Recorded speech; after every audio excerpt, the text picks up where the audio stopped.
This is the Andu Kedei Show. Welcome back, everybody, to the show. This is a new week, this is a new day, this is a new episode, new Monday. Let's get right into it. Today I want to discuss about something a little bit more serious, and I really like what I see right now from the tennis world. I'm gonna talk about the WTA rebranding and about some players from the WTA that really put their mark into this freaking weird 2020 season. So if you guys didn't know so far, the WTA just rebranded, and I think it's the best thing that could ever happen to them. So first of all, the logo looks nice, it looks clean, it looks better. And the campaign made by players, with the help of the players I should say, it's wonderful. So if you didn't see, it was all over Twitter and Instagram. A lot of players, like not only the top tier superstars, you have also doubles players, good superstar players. You have Osaka, Swiatek, Halep, Kvitova, all of the good players celebrated this rebranding with a campaign called For the Game, where they literally say, what do they play for? What is the main goal? I don't know how to say, the main objective, the thing that they want to achieve by playing professional tennis. And it was great. Some said for the fans, for the drama, for the intensity, for the family, for the journey, for the end. And what I love the most about it is that the WTA let players pick and choose what they wanted to say. Play for the emotions, play for the feeling, play for the fans. As I said, a lot of players went through these quotes, let's say. And it was great. It looked great. The photo shooting was phenomenal. The campaign looks great, and I think it did a good job for the WTA, because the ratings say this: the WTA is not so watched as the ATP, and it should be, because it's a great diversity. There is a lot of, I would say, there are more different players in the WTA than in the ATP. You have magnificent stories, magnificent drama all over the place, intensity, players that put their body into the line. Like, okay, this is happening in every sport, obviously, but some of these stories are unique in their own kind of way. The WTA president and marketing initiatives chief said, "Our new logo," quote, "Our new logo embraces the visual language of tennis and celebrates heroic women who come together for the game. We will wear it as a badge of pride and a reminder of the power of unity among strong individuals. By joining forces, we build something bigger than ourselves." And not only that, this sounds great from a marketing point of view, but this is actually true. The WTA is united than has ever been. Players are forming incredible relationships, not only as friends, but as rivals and as people that want to make this sport better. And this has been, if you look at it, this has been a phenomenal year for the sport of tennis. The Physical Activity Council of the United States has reported that participation has increased to 10% of the US population playing tennis in the third quarter of 2020. This is an increase of 50% from last season. The pandemic probably played a huge role in this as well, because if you think about it, tennis is a one-on-one sport. Yeah, you can play doubles, but even in doubles, players are separated, are distant from one another, and yeah, probably it's the sport that a lot of people that couldn't do group sports anymore switched to and started to enjoy and like, because what's not to like? So basically, this rebrand of the WTA, they are changing up how it names and frames its tournaments with the numerical values, and hats off to them. So for a casual fan, what's the purpose of tennis right now? Because Patrick Muratoglu, the coach of Serena Williams and so many players, and really a great man in this sport that always wants to make great investments, and he also has always has great initiatives for the sport to grow bigger, for the kids to do it more, to practice it more, to love the sport. And I think this is a huge step forward. This rebranding for the WTA, and this changing their tournament's name from the perspective of a casual fan, not necessarily a casual fan of tennis, but a casual fan or a general sport follower. Because the previously named tournaments were called Premier Mandatory and Premier 5. And those will merge into WTA 1000 level events. What the 1000 part stands for how many points you win if you are crowned the champion. Now, the Premier tournaments are now going to call 500, WTA 500s, and so on. Because this is how things are in the ATP. You have 250 events, 500 events, the Masters 1000, and the Grand Slams at the ATP level. Not mentioning challengers here. This is so easy to understand. It makes a lot more sense than calling them Premier Mandatory and Premier 5. Nobody ever knew which is the difference between Premier Mandatory and Premier 5, but whatever. There were tournaments that in the ATP were Masters 1000, and on the WTA were Premier Mandatory or Premier 5. And people were like, what does that even mean? Why it's called mandatory? Why is it's called Premier 5? What does that 5 stands for? So this rebranding, I think, I can't say enough how much I enjoyed this. I think this will be great for the future of the tennis world, especially for the WTA. It's easier to understand. So they are making the right steps, going into the right direction. Now, earlier, in a few episodes ago, I said that I want to make some episodes where I talk about top players from the WTA, from the ATP. I probably do this. Yeah, I will do this, not probably, on separate episodes, because it will be too much to talk about both ATP and WTA in the same one. And since you're talking about WTA, I think I will go through this right now.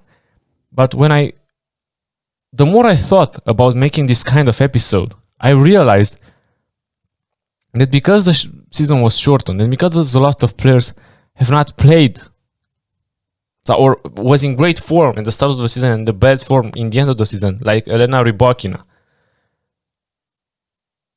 I think it's really hard to make a top and to say by clear cut, yeah, she was number one and the other one was number two. It's really hard to say. Because let's take, for example, Muguruza. She has 25 wins this season and 9 losses, but has no championship, has no crown. She hasn't won a tournament. Yeah, it was close multiple times, but she never won. And I think she was, in my eyes, she's like a top 5 player this season. On the other side, you have Iga Swiatek, who played Roland Garros and was amazing, unbeatable. The hardest set she had was 6-4. Are you freaking kidding me? She was amazing. No one could even bother her. But on the other side, she has not won anything this season besides that. And her results for other tournaments are not really that good.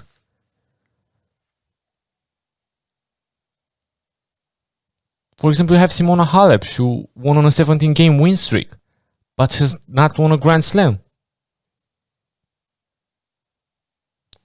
So this is why I don't want to do this on a numerical order, like say, yeah, my top 1 player was la la la, my top 2, no. I will go however I think.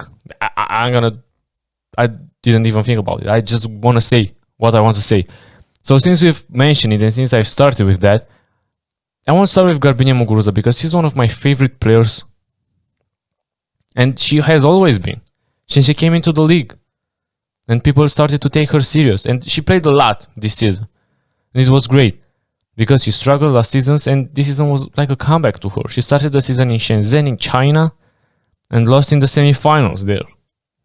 Then she traveled to Australia to play Hobart. She had to retire in the quarterfinals only to be in shape and make a phenomenal Australian Open where she defeated Elena Svitolina Elina Svitolina, Kiki Bertens, Simona Halep in the semifinals of what was an amazing performance.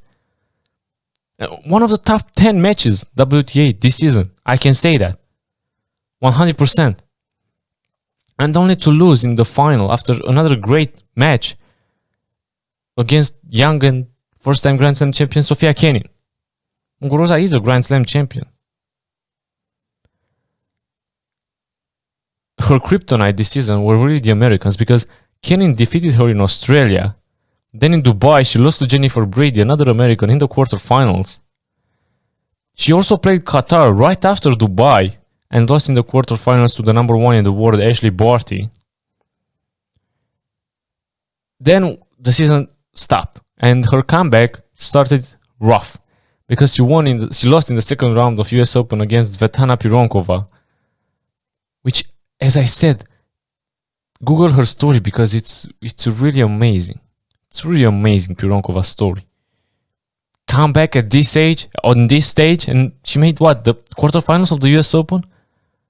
Or even the semifinals, I don't remember exactly, but wow. First tournament of her in what, 2.5 years, I think? Then in Rome, moving on to Europe, she defeated 2 Americans in the first 2 rounds, Sloane Stephens and Corey Gauff. She defeated Victoria Azarenka, who was another player with another amazing year and amazing story, only to lose in the semifinals, where Simona Halep got her revenge from Australian Open in what was maybe a top 5 match of the year, because this was also unbelievable, highly competitive, highly intense, and eventually Muguruza lost to the eventual champion, Simona Halep. And then in Roland Garros, as I said, another American defeated her, this time Danielle Collins. So Brady, Kenin, and Collins were Muguruza's kryptonite, and her season ended here. But out of the players I have on this top 5, top 6, I think she's the one with the most wins. Also the one with the most losses, but hats off to her. Amazing season. And after she struggled, after she won Wimbledon, if you didn't know that, as this is a fun fact, Garbiñe Muguruza climbed the mountain Kilimanjaro with her team.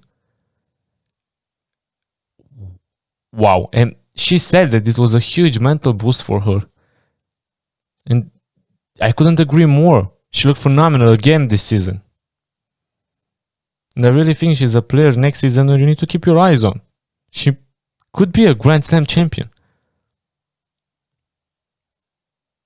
And she's a veteran right now. She's 27, but she won Grand Slams. She has been in highly competitive matches. She has the experience. She has the talent. She has the work. I'm really looking forward to see what she will bring next season. Moving on, as I said, another veteran player, another 2-time Grand Slam champion, another player with a phenomenal story, with a comeback story if you want this season, Victoria Azarenka. Man! So, her record was something like 16 and... Yeah, I don't know, I don't want to say this off the top of my head, but she couldn't play in Australia. She's a 2-time Australian Open champion.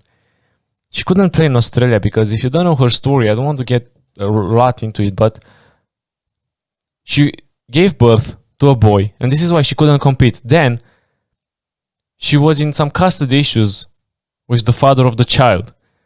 And eventually she won. She has full custody of the child, and I'm so happy for her. But this is the reason she was out of the game for like 2 years. And her comeback this season looked rough. She started the season in March in Mexico, in Monterrey, where she lost in the first round. Then the season stopped. And with the restart in Lexington, she lost to Venus Williams in the first round. So she started the season 0-2. Only to go again in the States, in New York, to play the Western and Southern Open, which was a Premier 5 event. Now it's going to be a WTA 1000 event. And she won. She won the event. And she defeated good players. Dana Vekic, the Croatian, who also had an unbelievable season. Ons Jabeur, Joanna Konta. And yeah, Naomi Osaka retired in the final. And she got the win by a walkover. But her tournament was amazing. And if you didn't believe in her after that event, 1 week later at the US Open, she had a rematch with Naomi Osaka, and this time Osaka got the better of her. But she defeated Sabalenka in the second round, Azarenka. She defeated Roland Garros to be champion Iga Świątek in the third round. She defeated Elise Mertens. She defeated longtime rival and good friend Serena Williams in the semifinals. And again, the final was very competitive against Naomi Osaka. 3 sets. Azarenka won the first set, 6-1. So this was a great season for her. At Rome, she lost in the quarterfinals against Muguruza in what was again an amazing match. And here she defeated, so she got her revenge against Venus Williams in the first round, and in the second round she destroyed the Australian Open champion Sofia Kenin 6-0, 6-0. So that was really a tennis lesson. Unfortunately for her, something went really wrong at Roland Garros, where she lost in the second round to the 161 ranked player at that time, Anna Karolina Schmidlova. And her season ended in Ostrava. She didn't want her season to end like that, with the second round loss at a Grand Slam. And unfortunately for her, she lost in the final of the premier event in Ostrava to Aryna Sabalenka, her compatriot, and where she also defeated Maria Sakkari and other good players. Elise Mertens, she defeated her again. So Azarenka is back. She's coming. And she looked amazing this season. She looked very promising. Want to check her record? Yeah, she was 18-6 this season, with a lot less tournaments than Muguruza, for example. Who knows what could have happened at the Australian Open. Moving on to the youngest player in the list, and one with the most surprising seasons of the last few years, Iga Świątek from Poland, who, hats off to her, an amazing, unbelievable performance at Roland Garros, where she crushed literally everyone who was in her way. But remember that this is also her first WTA tournament, his first championship. It's a Grand Slam. So keep that in mind, as she's only 19. The first Polish player, men or women, to win a Grand Slam title. And I couldn't be more proud. Now let's get a little bit into her year, because she started the year good. She was ranked 56th before the Australian Open. Not before, when the Australian Open actually started.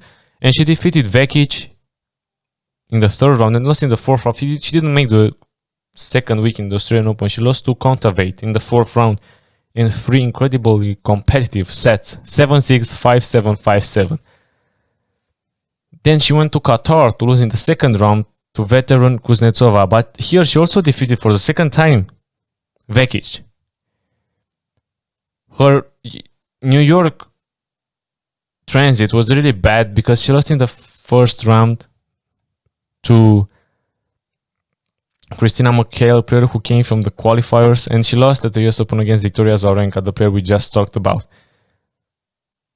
Then again, other than what she did in Roland Garros and maybe Australian Open, her season was bad. I mean, look, she lost in the first round of Italy as well, a Premier 5 trophy championship. So at the Western and Southern Open and in Rome, she lost to the first round from players that came from qualifiers. But in Roland Garros, she destroyed Vondrushova in the first round. She destroyed Eugenie Bouchard 6-1, 6-2 to Simona Halep, who was actually the favorite. And she defeated in the final Australian Open champion Sofia Kenin 6-4, 6-1. She lost so few games. And she was literally unbelievable. But probably if she would have made probably the semifinals of the Roland Garros, not even the final, I don't think she would have been on this top. I don't know. Because the rest of the season was not that good for her. Now that she got this experience, I expect more from her. And by how she looked and how mentally prepared she looked, and how much of a talent she is, I think she can do it. And she's the youngest player out of this top I'm making right now. She's only 19. So keep this name in mind. Iga Świątek, because she's coming. Then Simona Halep, she really had an unbelievable season as well. She was 23-3. I think this is the best record of the players I have here. Record-wise, percentage-wise, I mean the most wins compared to the least losses. But in the same time, she didn't play in America. She started the season pretty roughly in Adelaide, Australia, which was a first-time event. And if I'm not mistaken, Adelaide is the hometown of her coach, and probably this is why she played there. She lost in the quarterfinals against Sabalenka. Then at the Australian Open, she made a phenomenal tournament. As I mentioned before, she lost in the semifinals to Muguruza. I like that you will see that a lot of these players I have here, they played against each other and created some interesting rivalries between them. Now, she won Dubai, where she defeated Sabalenka in the quarterfinals. So Sabalenka is 100% was a top 10 player this season.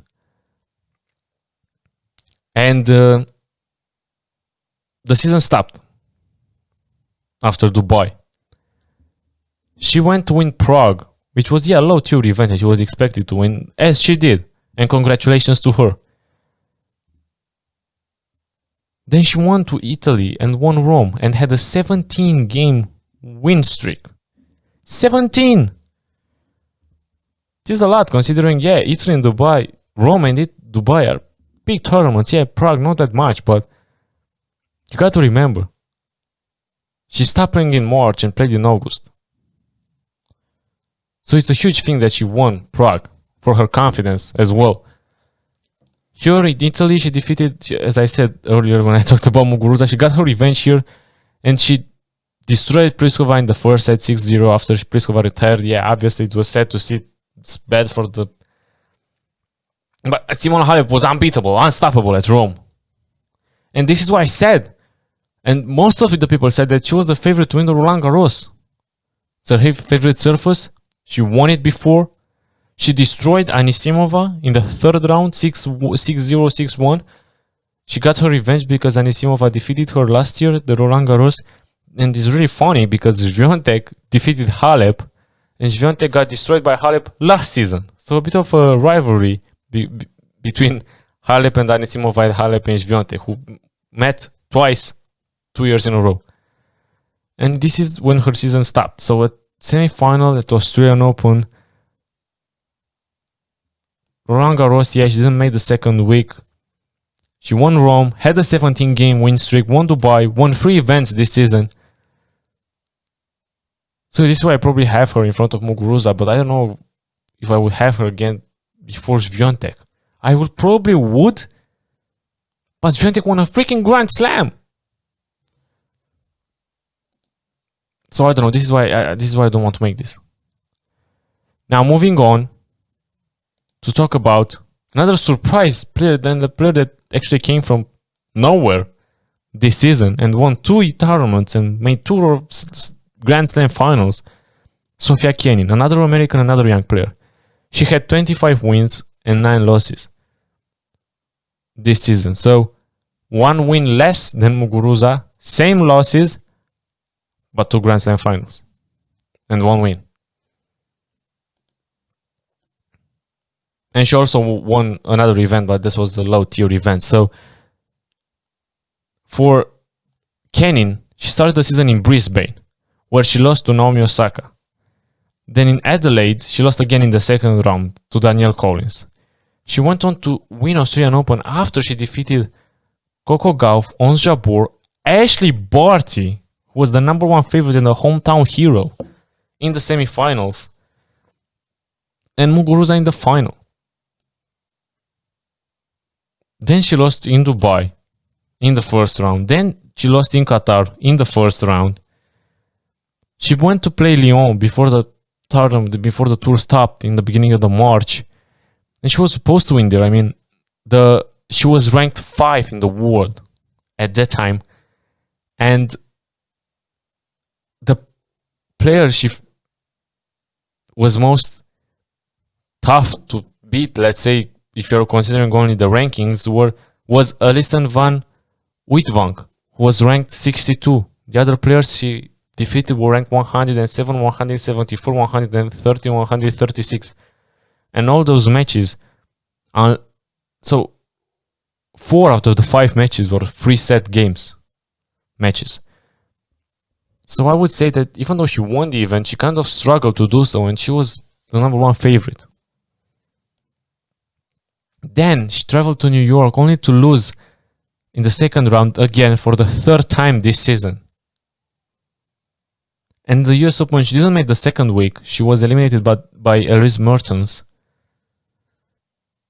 And in Rome again, as I said, she got a bagel from Azarenka. Double bagel, 6-0, 6-0. This is what, her 3rd, 4th loss in the first round? Then again, at Roland Garros, it looked like the season was pretty much over after all these losses in the first round. She pulled it through and went to the finals. But yeah, she didn't stand a chance against Swiatek. She was a little injured as well. She had some pain in her body. But throughout the tournament, she defeated Petra Kvitova in the semifinals. So yeah, she had a good event overall. So it's weird if you think about it. At those low tier events, she played really bad. But in the Roland Garros and Australian Open, she was really a beast. So this is what I say, it's interesting. Yeah, she's one of the players that also played a lot before and after the restart. Her season ended at Roland Garros. And another reason why you get that this is hard to make a top. Now, the player I left, and I did this on purpose. I left this player last. Because it's kind of makes sense considering that I started this episode talking about tennis development, the WTA rebranding. And I don't know if this athlete is considered the face of the WTA right now, but I think it could have been probably the most popular player besides from Serena Williams, obviously. And this is Naomi Osaka. So she is now a 3-time Grand Slam champion. She's age 23. Her win-loss record this year is 16-3. 16-3, yeah? Halep was 33-3, but look at what Osaka did. Semi-finals at Brisbane. Lost in the 3rd round of Australian Open against Corey Gauff. Gauff got her revenge because Osaka defeated her in the US Open last season, 2019. Then went to the final in New York, where I said that she had to walk over only to be in shape for US Open, where she was unbeatable. So yeah, she only played 4 tournaments this season. She didn't play much. She was injured after the US Open. This is why she didn't play Rome or Roland Garros. But what a performance for her. And what a soul this special human has. Because she not only proved a lot with her game, she was also very vocal on social media platforms about the social injustice in America. And not only that, but she's kind of beginning to be like the tennis pop star, if you want. Because yeah, as I said, she's the most popular. She now has her own. She launched a collaboration with Nike, and the week after she launches a shoe and a special t-shirt in collaboration with that French-Japanese firm that I have no idea how to pronounce her name, Comme des Garçons. You probably know what I'm talking about. The firm with the heart logo. Yeah. So this was huge for her, and it was sold out in like 5 minutes after it went online. So she is a player that can make the sport very popular. I really want and looking forward to see her play She's very humble. She's very mature for her age. She knows how to win. Remember what happened to her when she won the US Open with that entire scandal with Serena Williams? She's a player that represents basically 3 countries. Yeah, you can say that. Japan, United States, and Haiti. Because she has roots there and she's very vocal about those, and she really puts them in her heart, in her soul. I think that she could be the player that young women can look up to, and young athletes in general. But especially women, because for obvious reasons. She has a really good style of playing. She hits probably the hardest in the entire tour. As I said, she's only age 23. The entire world is in front of her. She has a beautiful soul, and she can be the next player that moves this. She can be the next Billie Jean King, maybe. In, I don't know. The next tennis promoter, the next, how you want to call it. She has a bright future ahead of her. I really want to see her play more because, as I said, this year she didn't play a lot. And my expectations for next season, which we already know that will begin 8th, I mean not the season, but the Australian Open will be delayed for 2 weeks and we will start on 8th of February, which I think kind of mess up some tournaments, but we will see how those tournaments adjust. But from the WTA rankings, a player that I really want to see is Bianca Andreescu, because she didn't play at all this season. No game whatsoever. And when she played in 2019, she was literally undefeated. No one could beat her. No one. She lost 1 game or something like that. So, I really want to see her play. I wanted, and I thought that we could have a new rivalry between 2 young players, Bianca Andreescu and Naomi Osaka. So Bianca Andreescu at professional tennis level, she has 48 wins and 7 losses.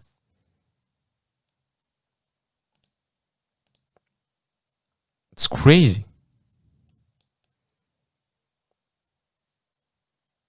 So I really want to see her. So yeah, last year I had this idea that maybe a new rivalry can be formed between Osaka and Andreescu. Now you see new young players on the come up, on the rise. Kenin, Swiatek. So a lot of new rivalries can be formed. It looks like every year there is at least one new player.